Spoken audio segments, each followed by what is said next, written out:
Welcome to Left In, the show where two psychology and social theory nerds explore the blind spots, contradictions, and sometimes corrosive dynamics that inhabit and inhibit the modern American left. I'm Hyatt. And I'm Juniper, and we've both seen how these patterns and practices can result in ineffective or counterproductive strategies, leave us vulnerable to external forces, and even lead us to undermine and attack each other.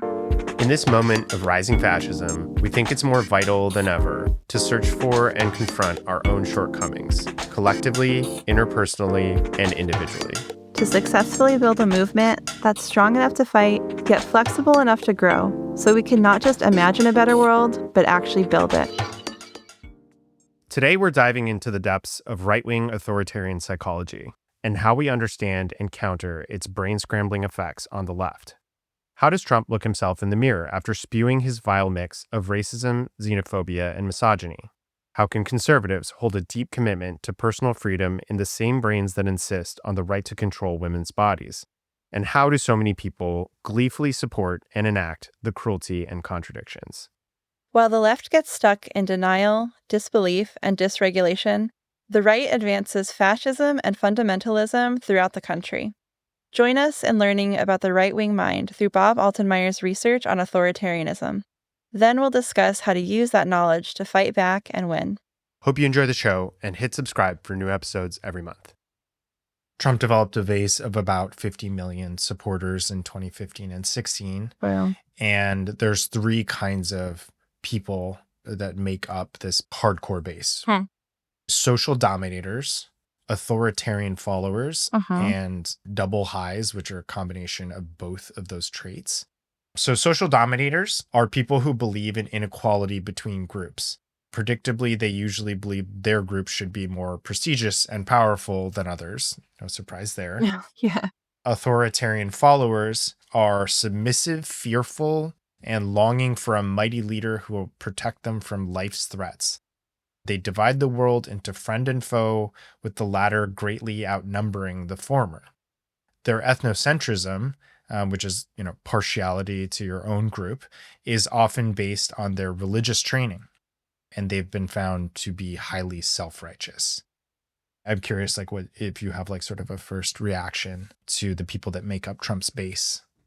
That seems like it tracks, honestly. I mean, I feel like if you take a sample of people, I just think about all of the kind of grifty sort of podcasts and manosphere kind of content that all feels like people who are very good at a grift and who are very skilled in manipulation, and people who just they say things with their whole chest and they don't seem to care whether or not it's accurate, whether or not it's right. And it's that's the kind of person that I look at and I'm I don't know how you sleep at night. I don't know how you look at yourself in the mirror and see someone worthy of respect.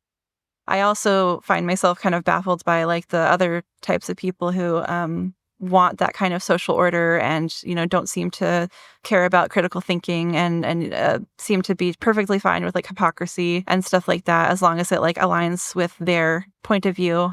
But yeah, you see so much of that too, and it's they have this sense of comfort and safety, that there's somebody who is telling it like it is, and seeing the world the way with the anti-trans stuff, oh, finally someone said it, kind of thing, about this craziness about gender, that kind of stuff, someone there to I guess reaffirm their viewpoint. It doesn't surprise me. But I think it's really interesting. Yeah, I'm glad I got your first take, because I think a lot of people would agree with you. A lot of people have, noticed the same stuff. It's oh, there's all these grifters. And then there's the suckers, right? And it's just all these people that are totally just going along with it. I think it's really important to understand what we're up against in order to decide what to do about it. Yeah, so, for sure. We'll start with the social dominators. Let me read you this really wonderful set of characteristics that define social dominators. They oppose equality. They're pitiless, dominating, intimidating, and bullying. They're amoral. They're vengeful. They desire personal power, exploitive, manipulative, dishonest, cheat to win, highly prejudiced, racist, sexist, homophobic, tells others what they want to hear, takes advantage of suckers. I mean, wow, what a set of traits. Have you heard that many like awful things in a row before? Whew. Yeah, that all makes a lot of sense. And yeah, that definitely, I don't know. I feel like, especially like being in like the world of Schnarch, like I think, Right. it's all stuff that tracks completely. My background is in, cultural anthropology, learning social theory, so like I have this like framework of social power. And I think reading Schnarch kind of clicked the pieces together about how these like fundamental traits of humanity. So just the quick rundown is he defines empathy as the ability to essentially read other people. He doesn't define it as like compassion, which is kind of the more common usage of that term. And then there's anti and pro-social empathy. And so anti-social empathy is the use of your ability to read other people in ways that harm them. And that can be, for personal gain, like literal personal gain. It could be because you enjoy it. It could be for lots of reasons. And then pro-social, obviously, is like your ability to read somebody and use that to form like a kind of connection, versus like antisocial, where you might use your knowledge of somebody to like undermine them in a way, to hurt them in a way. So another term to explain real quick is this concept of spaghetti brain. What can happen is like, because we can read other people, we know when somebody is doing something to hurt us, more or less. And that can create something called traumatic mind mapping, where there's like a rift between the narrative experience something and like, I guess your neurological experience. I don't know if I'm explaining that correctly, and that's essentially what trauma is. So when I think about these like actors, like these, authoritarian kind of leader people who have all of these traits, and well, they'll lie, they'll cheat, they'll pretend to be something that they aren't. They probably have very high skills in mind mapping, and they know how to navigate the social landscape with like this like deadly precision. And so when I think about those kinds of people, I get a little bit of spaghetti brain, trying to think about that, because it's hard for me to imagine, especially being a person like integrity matters a lot to me. I think this might be like some autistic kind of black and white rumination kind of stuff, where it's like, if I say something that's even slightly not the truth, I feel like horribly guilty for pro-social reasons, And so like for me, it's really hard for me to like map those kinds of people. And that's where Schnarch came in for me, because understanding that there are people who are, more on this side of the scale, more pro-social, more antisocial or whatever. And that's kind of like the natural, I guess, spectrum of humanity, helped me to understand how these people do what they do. Like they're very, very skilled in reading other people. They're very skilled in mind mapping. They have no qualms about hurting other people to achieve their goals. They have no qualms about lying, about misleading people, and they will use knowledge of a person to like target them in a very specific way, and I think that's where Schnarch comes in for me, to like hear these sorts of traits all together. Like it's no surprise to me. And when I talk to people, sometimes I'll have discussions with people who don't have that knowledge or that background, and they're like, oh, like these people, oh, isn't it so funny? All these like homophobic right-wing people are actually, having sex with men or whatever. I'm like, that's not surprising to me. They're putting on a face of who they want the world to see, because they know that's their path to power, and they don't care, because they don't care if it doesn't resonate with who they actually are as like a human being. That doesn't matter. And I think like, if you listen or talk to people who come from a wealthy background, I think there is this sort of acceptance of deception, and there's this acceptance of living double lives. Like what they put out to the world is one thing, and who they are in their private life can be something completely different. And it's all about the preservation of power. That's all it's about. So like, this is just a continuation of that. When I hear about these sorts of personalities, like it's no surprise to me, because like, if you bring together the lens of Schnarch and the lens of like social theory and how power functions on the macro scale, like it just is. That's just what it is, Yeah, absolutely. I think that angle of like antisocial empathy is like a really helpful way to understand social dominators. Yeah. And I think their worldview is that like it's a dog eat dog world. Like if you don't take advantage of people, like they will take advantage of you. So this is the only way to survive, not to like justify what they're doing, but to try to make some sense of it. Right. Is that like this is just the way the world works. Yeah. And in a way, I mean, they're not wrong in a sense. Exactly. That there are people like this. I mean, our president is like the top dog social dominator right now, right? 100%. And he's really good at it. And so are they totally wrong to say it's a dog eat dog world? Like they're not totally wrong. It's just like, you know, for us, it's kind of like, well, I couldn't look at myself in the mirror. Like I couldn't do it. I don't want to do it. And I want to help create a world that isn't aligned around values like that. Yeah. That helps us prevent people from acting that way. Totally. And taking advantage of people. Totally. So I think that's the context in which their behavior makes sense. Yeah, absolutely. And I think, you know, we can get caught up in like, maybe it's a form of spaghetti brain, like just being so surprised and so shocked. They're like, oh my God, I can't believe these people are doing this or saying this. And I think there's a lot of time and energy spent on the left, the far left, the liberal left, like whatever, just breathlessly just burning tons of time and energy, being surprised. Yeah, exactly. I really like the leftists who are more principled, who are like, yo, why are you surprised? Like you have studied this stuff. We have studied together this stuff. Right. This is exactly what we should expect. Totally. Let's keep focused on strategy and action toward creating the world we want, rather than just being like derailed constantly by what the opposition's doing. Yeah. Now, I wanted to caveat that like if you're directly impacted by like the policies or the rhetoric that the right is spouting, it's like, of course, it makes sense for you to be like super upset. Yeah. Now, if you're able to regulate and be like also move toward action, that's obviously great. But a lot of people aren't actually sort of directly impacted and yet are getting like super caught up in being upset and then not maybe doing as much about the situation in a concrete way. Yeah. And I think that's like kind of brings up something about like how we process these things, you know, even like, you know, if there's things that I am a target of myself and I might get triggered about something, but like I think being able to like see it for what it is and like having the skills to like, it's almost like a grief process, being able to move through. I guess for me, it's like, it's painful to exist in a world that wants to control my body or sees me in this or that way. And, you know, I'll always be in this like one down position because of yada, yada, yada.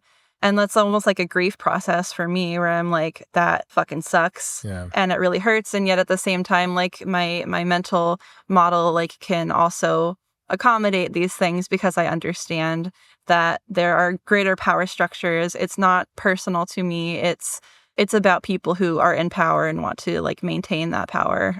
So I think like having, you know, the skill set to not get bogged down in that too also feels like pretty critical for making any progress, you know, or for informing strategy, because the more that we get bogged down in these things, the less we're actually thinking about like, what are we going to do about it, you know?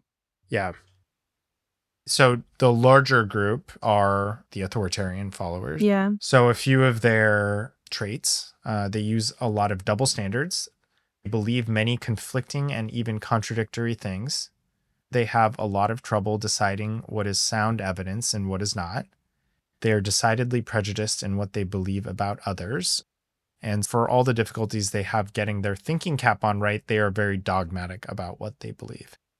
It kind of reminds me, I wrote that anarchist differentiation manifesto where I talked specifically about like adult cognitive development. And this kind of reminds me of that because I was like, I feel like that has been me, you know, at certain points. You know, I think about specifically myself as like a teenager or in my early 20s. I was like taking in these like ideologies, theories, I guess as a leftist, you know, like trying to conform to them. Yeah. And it didn't really matter whether it was logical, whether it really meshed together or whatever. And it took for me to actually like cognitively like develop and mature, it's like, and like something I was writing about when I wrote that was like, I really think that it is an intentional cultural feature, political feature, that we don't have that scaffolding, that our education system has been just completely decimated and dismantled, or it's been specifically, programmed to be like propaganda machines or whatever. Yeah. We don't emerge from, K-12 with like critical thinking skills really at all. Yeah. And so like, I guess when I hear like about this kind of, I guess, psychological profile, a lot of it does feel like almost intentional, versus when I've learned about certain like indigenous societies where like, there are ideas of like, we have to meet needs as individuals to like, be able to grow as people, to be able to meet in these like sort of, I guess, democratic ways and basically to cooperate with one another. We have to reach a certain level of like cognitive development where it seems like that is part of the culture and it's not part of our culture. So yeah, I know that's interesting. And the first thought I had hearing about that, I'm like, that sounds like stunted cognitive development to me. Yeah. And like, I think an important part of this podcast and discussion is making sure we like look in the mirror while we talk about traits of the right. And like, right. It doesn't matter if they have more of it. It's like some of these things, it's like, you don't want any of it. Yeah. So I want to transition to like what to do about the situation. I think, I'm excited to have this part of the conversation. I feel like so much of me too. The episode so far has been just kind of going over this research, which I think is really valuable to share. Yeah. Because I didn't know a lot of this stuff. I don't know about you. But yeah, same. It's just kind of wild to me. It's just like, I don't know. How do we not learn this stuff? Right. Yeah. And I think the common sense, like, quote unquote, liberal position is that, like, oh, haha, right wingers are just hypocrites, like, or they're stupid or like whatever. And it's not actually like digging into like why, because like there's just like an assumption that everybody is the same and thinks the same, or like that like fallacy, like that, like, oh, a Republican is just a liberal who hasn't been enlightened yet. Like a lot of people kind of take this attitude. And yet there's like so much more to it than that. It's so much more complex than that. And like our failure to see that complexity is like, going into strategy, like what keeps us from like creating effective strategy for, dealing with this shit, Mm-hmm. Do other people not see this? Like, I know people don't because of the way that they're responding, but it's like, it's just so frustrating because that's how they're getting us. That's exactly how they're getting us. Right. So it's like, you're upset.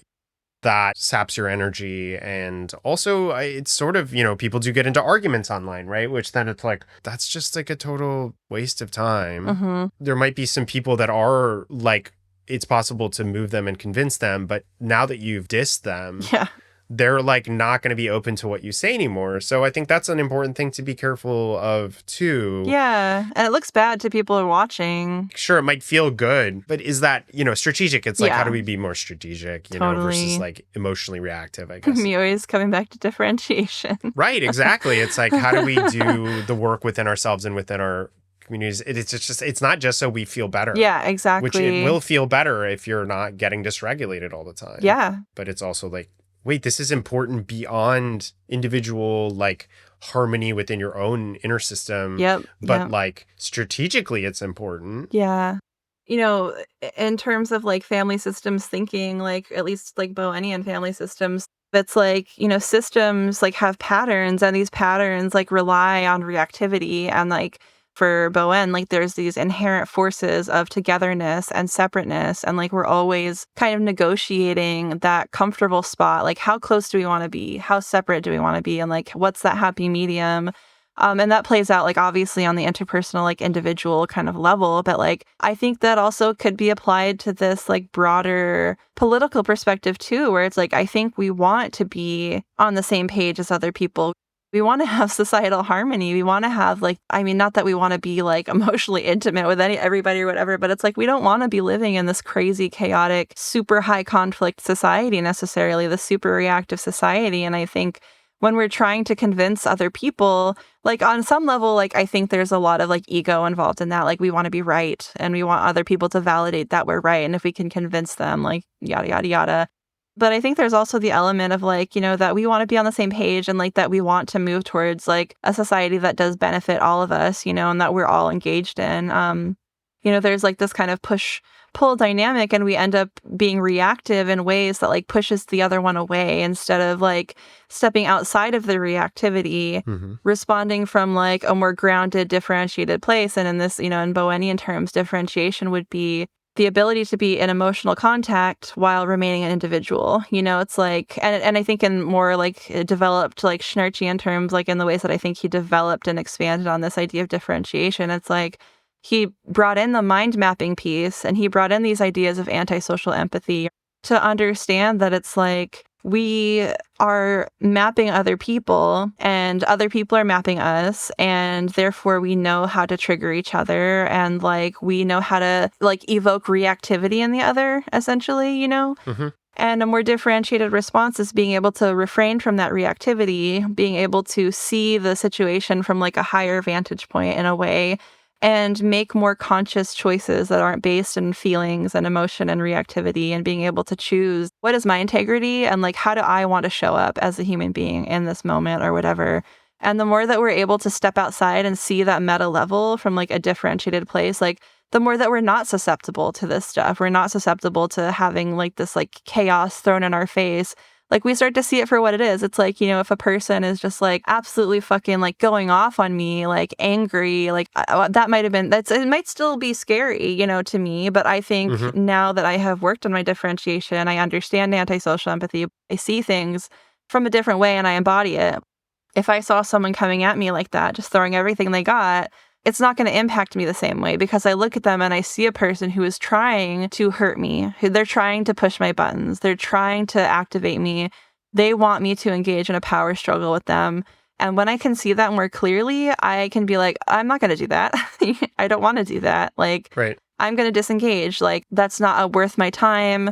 It's a way of like protecting yourself in a way too. And I think like it's strategy too. Right. It is political strategy. Totally. It's okay, I'm not going to engage with it. I don't want to waste my time. Or, okay, this is a power struggle that has consequences for me. Yes. And I need to win. Yeah. So what do I need to do to win? It's probably not to like play into their reactivity. Maybe that's like social dominator trying to trigger you and take advantage of you. Right. Or maybe it's someone who's just triggered themselves and not coming from a strategic place. And it's like, okay, well, how do I then... It's their own reactivity. How do I... take advantage of the situation because I need to in order to prevent these consequences that are negative for me. Yeah. In terms of sort of the online argument aspect of it, I think it is that maybe disengagement, right? Yeah. It's like, okay, maybe maybe it feels good for me to like make some points, but it's going to feel good if you make those points sort of calmly and you're like, here's why I don't think this makes sense. Yeah. Yeah, exactly. And then maybe at that point, or even before then, it's like disengaging and being like, well, what is actually going to make the difference in this situation? Yeah. From the social dominator point of view on the right, it's so effective the way they, the way they position and then manipulate their base. Yeah. And they're often getting the reaction that they're hoping for from liberals. Yeah. And, people that align with the left also can fall prey to this, sort of this breathless disbelief, like, oh, how could they do this thing? And not only is it ineffective, but it's like playing right into their hands, right? Totally. Yeah, 100%. Especially like there's that video with David Graeber where he's talking about, how like Bush too had this kind of like dopey persona or whatever. And like because of the way that like liberals made fun of him, it felt like the way that like, these people are being made fun of or whatever, and like that made them just identify with him even more, like they felt like, oh, the way liberals are treating him and talking about him like he's stupid, like they think we're stupid too, and like that, it just, man, it's just so perfect. It just like works so well for them, He's like playing a way of being like interpreted by both sides that's going to be advantageous. So to his base, absolutely, they're like, this is a normal guy. He's like, I don't feel intimidated by him. He doesn't seem like an elite, even though he is completely part of the elite. Then on the other side, it's exactly what you said. It's called the slow play, which is like a Southern thing where they're like, how to deal with Northerners is to act a little slow and stupid and then run circles around them because they're like, oh, these people are idiots. And then then they beat you and they don't care that you think they're an idiot because they're like, well, I fucking won. Also, the people on my side know exactly what I'm doing. So we all think you're an idiot because we're like duping you. Yeah, totally, totally, totally. Yeah, it is very effective. And like, like I was saying, like that's why when I see those headlines, I'm like, what's the play here? Like, what's going on? Like, does this actually mean something? Mamdani, like he's getting like all these like attacks slung at him, and he's using them to his benefit when he can, and otherwise like ignoring it and setting the narrative himself. And that is like such a strong strategy. Like, it's brilliant. We'll have episodes where we talk about like politics versus activism and organizers, and yes, like that would be great. Sort of what people are saying, what politicians are saying, and like, do you take it at face value, or how are you supposed to interpret this stuff? And sort of being like, okay, they're being strategic about power, Yes, and exactly. that's like very related to this stuff, right? Where it's like this ties in really well. Like we can talk about that a little bit here, where it's like.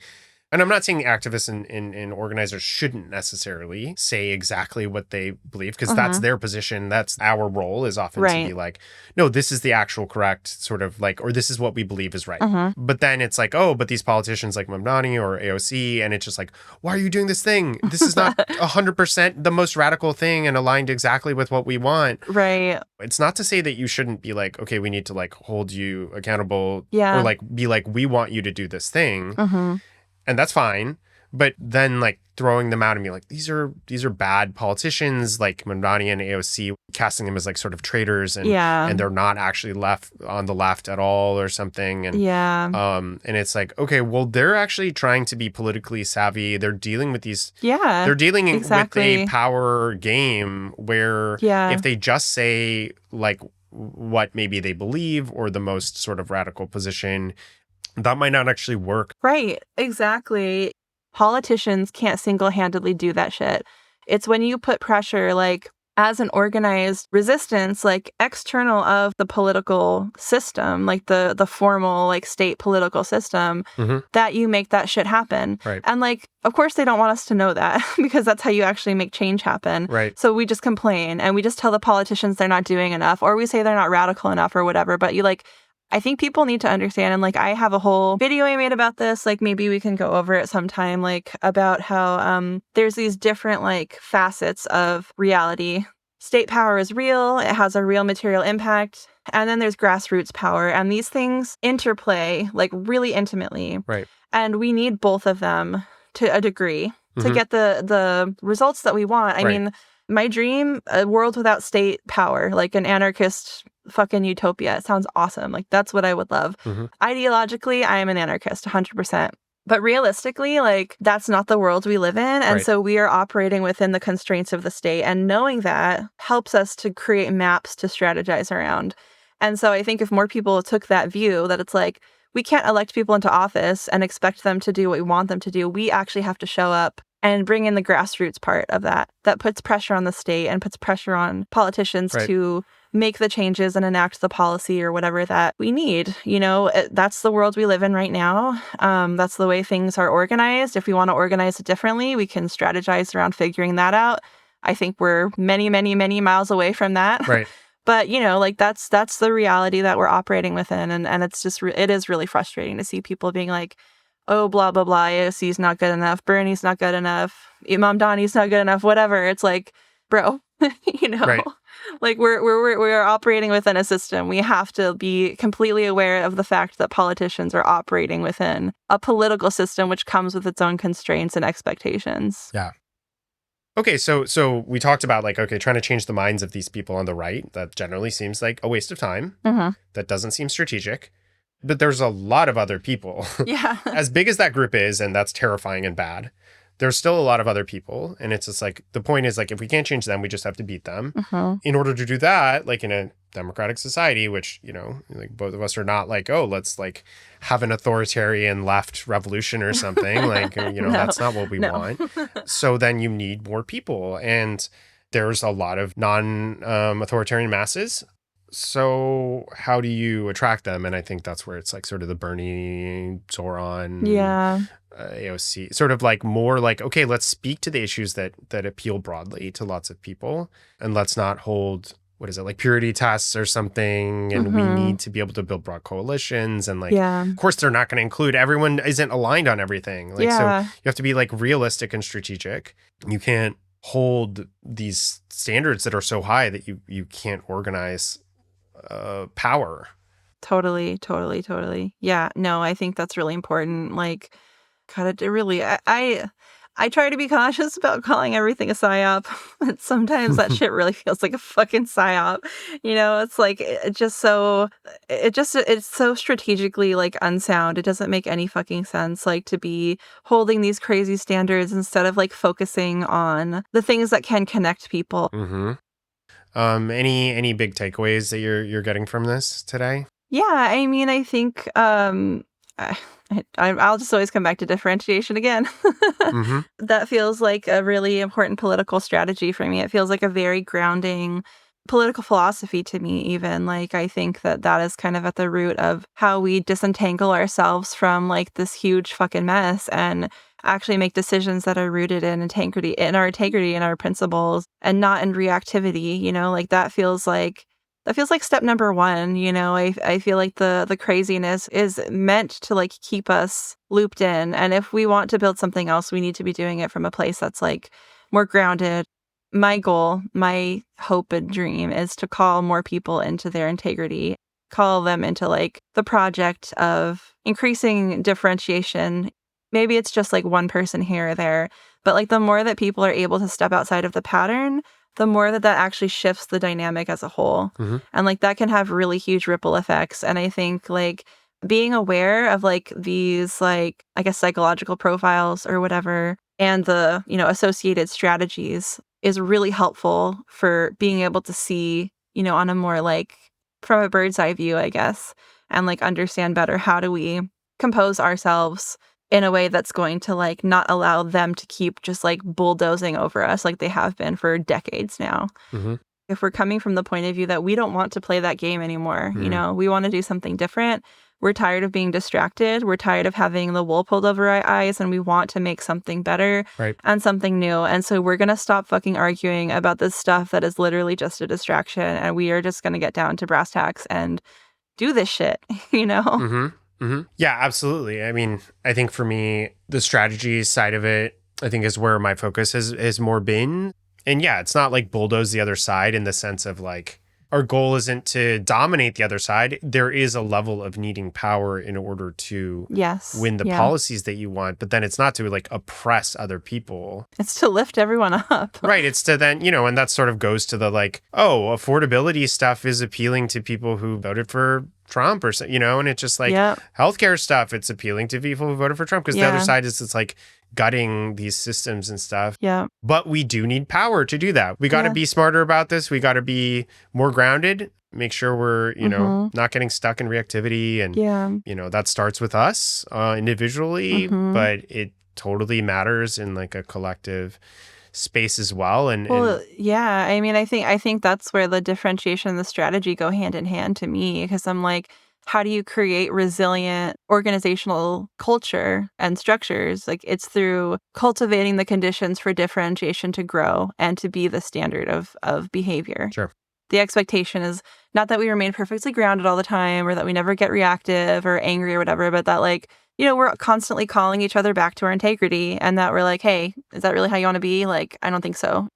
I guess showing up in a grounded way or whatever, like, I think is what creates a sustainable and resilient organizational structure. And like, I think that doesn't mean expecting everybody who enters to be perfectly grounded or have like high levels of differentiation. It's that if there's a baseline of people who do have higher levels of differentiation, that creates, that scaffolding or whatever for them to start raising their own levels of differentiation and accepting them where they are. Well, that's it for episode 2. Thanks for joining us today. New episodes drop every month. Hit subscribe so you don't miss out. We'd love to know how this landed for you. Did it affirm something, challenge something, open up new questions? Drop us a line. We read every message. Find us on Instagram at LeftInPod. Thanks, y'all. See you next episode.